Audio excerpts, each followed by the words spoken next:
President Zelensky wrote a letter to President Putin. He wants the two of them to meet to hash out the end of the war in Ukraine because he thinks you are too busy with the war in Iran. Is he right? Well, I don't know. I'm glad that they're maybe talking about meeting. I think we had a lot to do with it. I know exactly what you're doing. But I think it would be great if they met. They should get it done. It's just going to happen. They're going to both make compromises. I suggested those compromises. And, we've had a lot to do with it. We'd love to see their two very good people. They're two very, incredible countries, beautiful countries. They've got to stop. It's Ken Harbaugh with the MeidasTouch Network. What we are seeing in real time is the sidelining of America. We used to be referred to as the indispensable nation. Now we're not even in the room because we have a president who has so degraded our international credibility, who has so undermined our reliability as an ally, that for many of the biggest geopolitical issues of the day, we're worse than irrelevant. We're a liability. Last week, President Zelensky of Ukraine wrote an open letter to Vladimir Putin for the whole world to read that cataloged Russia's mounting failures on the battlefield, including casualties topping 30,000 per month and a dependency on North Korea. Zelensky pointed out that Ukraine now has the edge and is launching strikes deep into Russia, what the Ukrainians refer to as long-range sanctions. The point of this open letter was to propose direct negotiations with Putin to end the war. This is what it looks like to see a once proud superpower, a country I served as a Navy pilot, become irrelevant through a combination of incompetence and betrayal. I asked Caolan Robertson to join me to talk about Ukraine's position today and about the complicity of those in the West who continue to finance Putin's war machine. You may know Caolan from his insanely brave reporting inside Ukraine. Russia has issued via Interpol an international arrest warrant for Caolan for daring to tell the truth. If that wasn't a high enough honor, this past weekend, President Zelensky awarded Caolan Ukraine's Order of Merit for his reporting on the war. We had a great time in this interview. I suspect it will be the first of many. Here's me and Caolan Robertson. Caolan Robertson, thanks so much for joining. When did you find out that you were on the list of awards for the Ukrainian Order of Merit, awarded by Zelensky? That must have been a bombshell. Were you tipped off? No, it was pretty wild. I speak to Zelensky's advisors all the time because I got an interview with him a few months ago, and I was pushing them every weekend. I thought they were literally going to make a restraining order for that interview. So, but they didn't let me know about this. It was a pretty wild surprise, and it happened when I was literally covering this big, massive story in Ireland. So I actually just saw it on my newsfeed, and I was like, oh, they're giving out awards. Who got it? And then I just saw my name. I was like, oh, I did. That's cool. Yeah, well, I got tipped that Zarina, our mutual friend, got it. And I went through the list and oh my gosh, I'm talking to Galen tomorrow. This is extraordinary. And you referenced your work in Ireland, which is amazing. I want to talk about it. I have to believe, though, that most of the attention of the Ukrainian government is on your reporting from inside Ukraine. The risks you took, literally these death-defying dashes through the streets of Kherson, I can relate. Reporting from under deadly skies, literally and metaphorically, under drone attack. You've been there. You moved to Ukraine when you didn't have to. You're not Ukrainian, are you? No.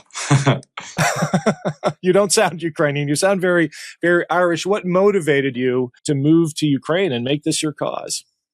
I imagine probably a similar thing that motivated you to make your reports there, just falling in love with the country, the spirit that people have for freedom and democracy, the culture in Ukraine, people loving each other, being caring and just looking out for each other, valuing things that we've kind of forgotten about back home in Ireland. We don't really use the word freedom or democracy much anymore. And every day it lives and breathes, beats in the hearts of everyone there. And it's really inspiring. And honestly, I just realized that to be able to do the kind of reporting I wanted to do full time, you got to be there every single day, living with Ukrainians under the same kind of fire. So, I had a very comfortable job in London. I was running a TV news outlet called Byline TV. I had producers and I had a nice apartment. I was very comfortable. But after visiting Kyiv for the first time and then going to Donbass and filming people being pulled out of Bakhmut back in 2023, I couldn't go back to normal life there. I couldn't have the same conversations with friends about drama and whatever was going on in London before and who was doing what. It just became noise. And just was fixated on going back. And every story that I did tell, I knew there was like 10, 20 more that I couldn't because I didn't have the time.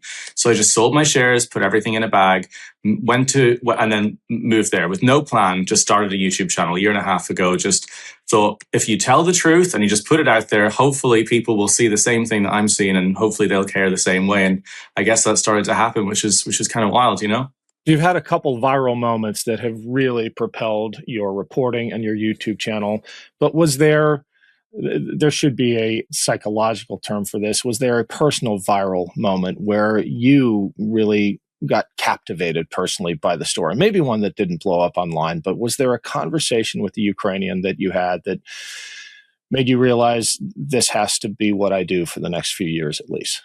It was when I first saw Donbass, and the further we drove, the more life just drained. And Ukraine is full of life, but I remember because people were leaving, anyone with, money had left, shops had closed down. And I remember arriving in Kramatorsk and there was just smoke in the air from the burning of Bakhmut rising. And there was wild dogs howling with the air raid sirens and just watching life drain like this. And this one woman in a town called Siversk, which is now under Russian occupation, she said, I need to show you something. And this place was totally under fire. You know how places like this get, grads dropping all the time.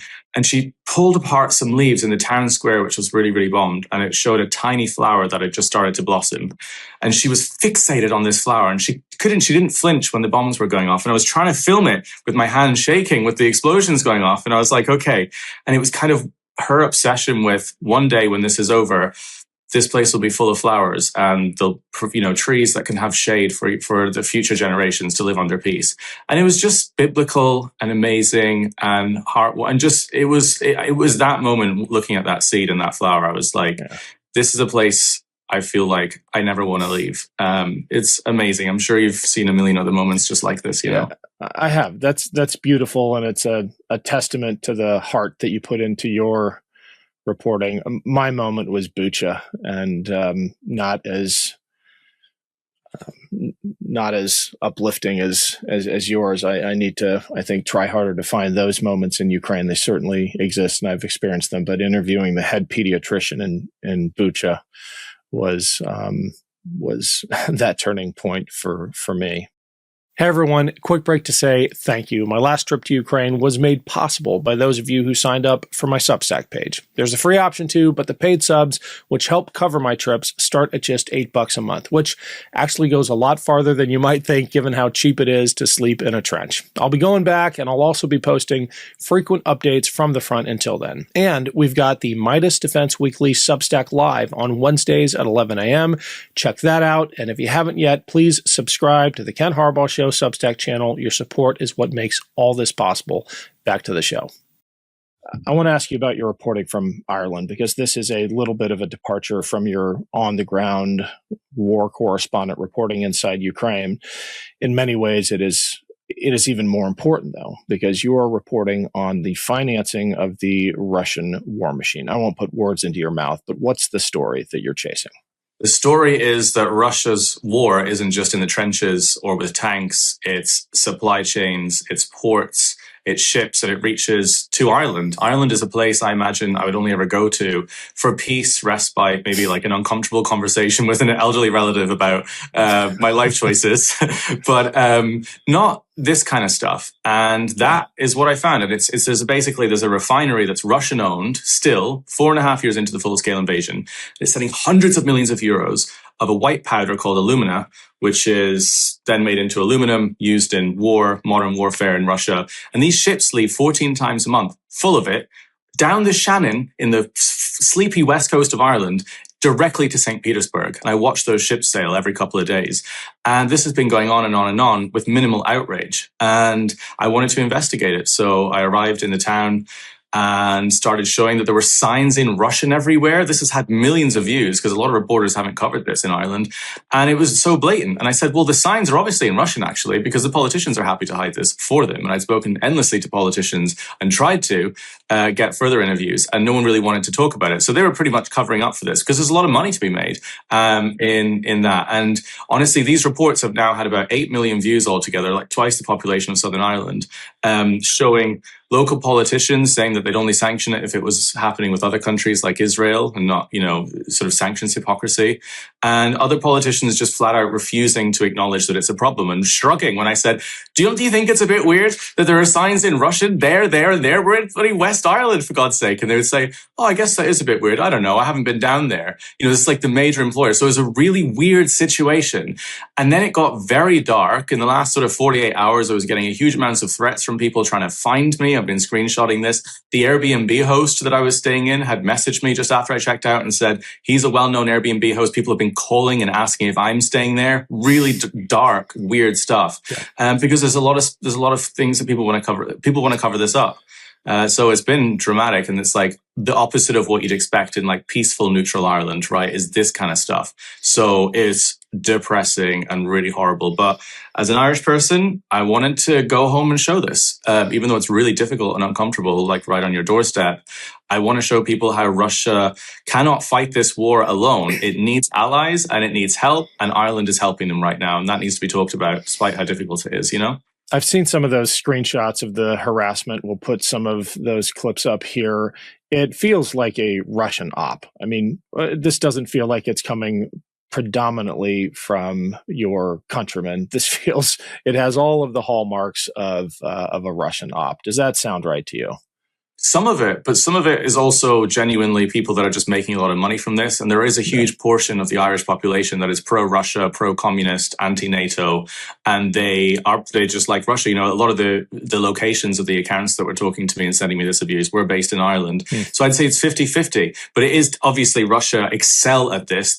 Russia, I always say, are great at exporting two things, terrorism and lies. So they're very, very good at bombarding us with this kind of stuff. So, but honestly, the uncomfortable truth is Ireland has a problem in its politics with supporting Russia still ideologically, and now with the raw materials. So anyway, what the main thing I did was, that I didn't want to blow it up too much, is I managed to get a sample of the white powder, which was really hard to get out of Ireland. A, because I had to get it by going in and posing as someone else and taking it. But B, getting fine white powder through an airport and then having to explain to the airport staff that it's actually for a research project, X, Y, and Z, also was a little bit difficult, but I managed to do it. But I'm taking it to a laboratory in Kharkiv. I'm going to test it against battlefield debris and prove that white powder has a similar footprint, isotopes, to what is going into Russia's supply chain for weapons manufacturing, into missiles and drones that are fired into Ukraine.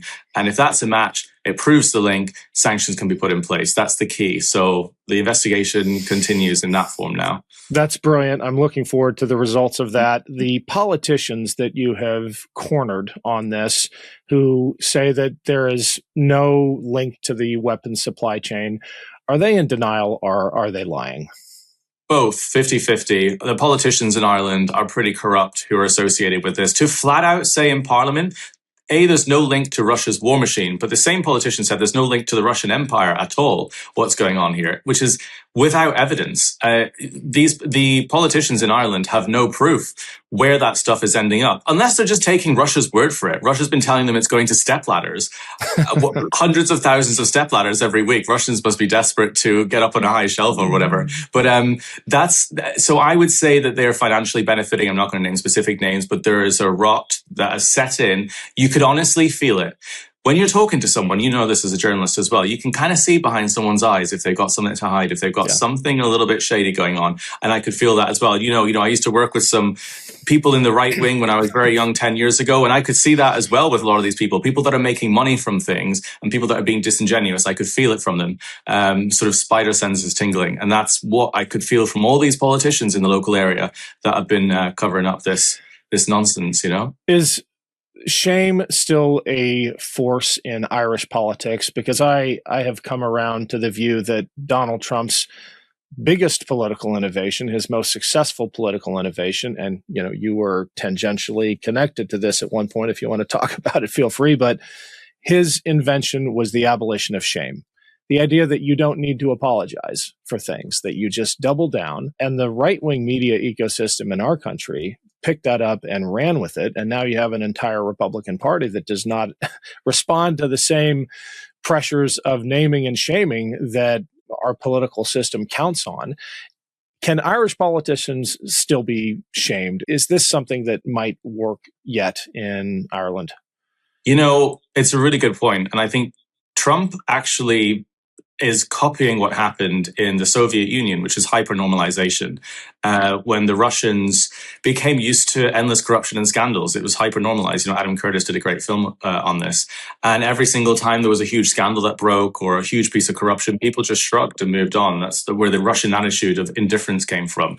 And that is exactly what Trump is doing. I think that's why Trump likes people like Putin so much. They like that. They like creating an environment where their media and the voting population don't care about what they're doing anymore. And I thought that America would be the last country on earth to experience that, because Americans cannot stand things like corruption. They love freedom, democracy, and they epitomize what so many Ukrainians fight for, right? At Maidan and in so many of the Ukrainian protests of Ukrainian people's hearts, they look west to America as the beacon of freedom and democracy and openness, right? Away from the East, which represent that corruption. And the idea that the West and America is slowly resembling, even in Ukraine, what people are fighting against is a card I never thought would be pulled, is a turn I never thought we would take. So, and again, it's a really difficult thing to watch. But I could kind of see this anyway. You know, again, 10 years ago, I was more right wing. I had these kind of views with like a lot of young radicalized people, and I saw this with